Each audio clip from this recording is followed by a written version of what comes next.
আমরা মানুষকে বলেছিলাম যে আমরা সুশাসন দেব, মানুষকে আমরা বলেছিলাম যে আমরা একটি দেশ তৈরি করতে চাই যেই দেশে শিক্ষার্থী একটি সুন্দর শিক্ষার পরিবেশ পাবে।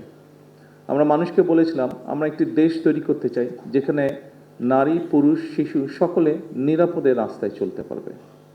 আমরা মানুষকে যখন স্বৈরাচারের বিরুদ্ধে ফ্যাসিবাদের বিরুদ্ধে আমরা আন্দোলন করছিলাম তখন আমরা বলেছিলাম যে আমাদের উপরে যেরকম অত্যাচার নির্যাতন হচ্ছে, যেরকম গুম খুনের শিকার হচ্ছে রাজনৈতিক দলের নেতাকর্মীরা, আমরা চাই দেশে এমন একটি রাজনৈতিক পরিস্থিতি হোক যেখানে আমরা ডিবেট করব, কথা বলবো, কিন্তু এরকম পরিস্থিতি আমরা তৈরি হতে দেব না।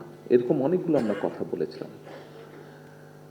প্রিয় নেতৃবৃন্দ, যেই কথাটি বলছিলাম, যুদ্ধ একটি শেষ হয়েছে, এখন আরেকটি যুদ্ধ শুরু হয়েছে। কি সেই যুদ্ধ? সেই যুদ্ধটি হচ্ছে আমরা মানুষকে যে কমিটমেন্ট দিয়েছিলাম সেই কমিটমেন্টগুলোর বাস্তবায়ন করা। এবং আপনারা খেয়াল করে দেখবেন, প্রত্যেকেই আপনারা এখানে 12 তারিখে যে নির্বাচন হয়েছে সেই নির্বাচনে আপনারা মাঠে ছিলেন। আমি বলেছিলাম যে নির্বাচনটি কিন্তু কঠিন হবে। আপনারা প্রত্যেকেই পরতে পরতে সেটা কিন্তু অনুভব করেছিলেন। মানুষ আমাদের দলের পক্ষে, আমাদের ম্যানিফেস্টোর পক্ষে আমাদেরকে মানুষ সমর্থন দিয়েছে। যে নির্বাচনের আগের দিন পর্যন্ত এই ম্যানিফেস্টোটি ছিল বাংলাদেশ জাতীয়তাবাদী দলের ম্যানিফেস্টো।